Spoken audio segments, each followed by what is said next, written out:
Բարև ձեզ սիրելի հայրենակիցներ, ես Արտուր Ֆարմանյանն եմ, Հայաստանի ժողովրդական կոմունիստական կուսակցության ղեկավարը։ Սիրելի բարեկամներ, այսօր ուզում եմ անդրադառնալ մի երևույթի,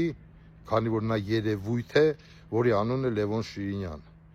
Չնայած որ ես ասեք տարիքը հարգող մարդ եմ, այդ դաստիարակությունն եմ տեսել Խորհրդային Միությունում, բայց քաղաքականության մեջ որքանով ես հասկանում եմ տարիքային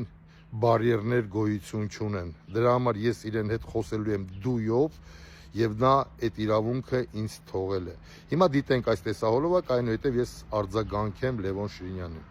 Եվ կառավարությունից պիտի պահանջեր բոլոր ռադիկալներին ձերբակալել, ընտրություններին, պարակալուխներին ձերբակալել։ Հիմա Պուտինը սուտ խոսեց, չէ՞, ասեց Կուբրյանսկը գրավել ենք, ճիշտ է։ Այդ տեսան, որ Զելենսկի գնաց Կուբրյանսկի դիմաց նկարվեց, վերցրեցին մի հատ գեներալի գնդակարեցին, որ Պուտինը ճիշտ դուրս գա։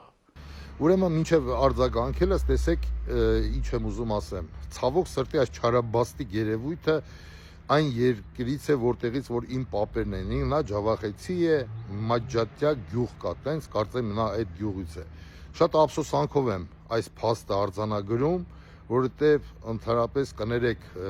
ինձի ոչ համեստության համար մեր ջավախքի ժողովուրդը ընդհանրապես ուղիղ խոսացող, ճակատին մխող, անվախ, խիզախ համարցակ ժողովուրդ է, բայց սրան այսքան փրփուր որդից, այսքան սապոն որդից, որ էսի սենց իրան այլասերվածի պես է պահում։ Ուրեմն Լևոն Շիրինյան, լսի քեզ ինչ եմ ասում։ Ես շուտվանից կարայի քեզ անդրադառնայի, ուղղակի այդ ջավախքի քո ծնունդը մի քիչ ինձ կանգնեցրեց։ Այն ժամանակ կուզենայի անդրադառնայի, երբ որ տեսա հոլովակը, որտեղ դու ասում ես, որ դու լավա լինես թուրքի շուն, քան ինչ-որ մեկի գործակալ։ Նախ բոլորի մի չափի քեզանով, գործակալներից քեզնից լավ գործակալ, իսկական դու ես թուրքի գործակալ։ Էդի մեկ, ինչ վերաբերվում է։ Երկրորդ հերթի դիմում եմ համապատասխան մարմիններին, որպեսզի այդ մարմինները ուշադրություն դարձնեն, որ այս մարդը բռնության կոչ է անում։ Դա երկրորդը։ Եվ երրորդը, այս տեսահոլովակը տեսնենք եւ ես կասեմ իմ կարծիքը։ И сейчас, когда я смотрю на скамью подсудимых, у меня слезы. Но это другие слезы. Это слезы стыда. И мне стыдно, что я тоже грузин. Այ мне тоже стыдно, что я из ջավախկա, ու քո պատճառով։ Եթե դու ջավախեցի ես,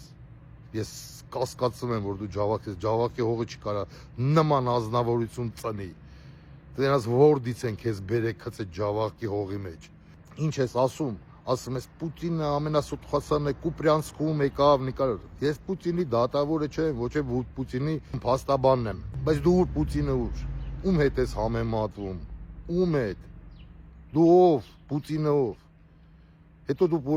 Պուտինին անվանում ես ստախոս, դու դրա տակից կարում ես դուրս գաս։ Շիրինյան։ Կարում ես դրա տակից դու դուրս գաս։ Պուտինը դեմդ կայնավ կմեզես տակդ։ Ինքը չէ։ Կողքի կատուն, կանգնավ դեմդ կմեզես տակդ, բայց քեզնից այն ասա, ստախոս չկա, 44 օր խապեցիք ազգին, որ հաղթելու եք, բախի չհաղթեցիք։ Շիրինյան, Լևոն Շիրինյան, այս երեխեքի արունը նաև քո վրա է, եւ դու ոնց որ այդ բոլորը, այդ ձեր շայկեքով, դուք օրենքի առաջ, Աստծո առաջ պատասխան եք տալու, չես պլստալու դու։ Ես քեզ ասեմ, դու չես պլստալու, դու ցմմա բանդարկություն ես կրելու այդ քո մուտիլովկեքի համար, ազգը պարախտելու համար, սուտ ինֆորմացիա տանելու համար եւ թուրքերի շահերը եւ ջհուդների շահերը պաշտպանելու համար։ Ես քեզ դա խոսք եմ տալի։ Ասով մենք մեր արդար հայ ուժերը կգան իշխանության, դու պատասխան ես տալու։ Ես քեզ դա ասեմ, օրենքի առաջ, մենք ձեր նման բեսպրիդել չենք, որ անմեղ մարդկանց վեգալենք, տանենք, լցենք պատվաններ, հետո կորցնենք։ Մենք անելու ենք ամեն ինչ օրենքով, օրենքի սահմաններում։ Կեցե Հայաստանից Հանրապետությունը, կեցե հայ ազգս, կեցե Արցախահայությունս, կեցե ջավախկահայությունս, կեցե հայկական սփյուռքը, կեցե հայոց Սուրբ Առաքելական եկեղեցին։ Աստված բոլորիս պահապան, հույսով եմ քանդիպենք, ստեսություն։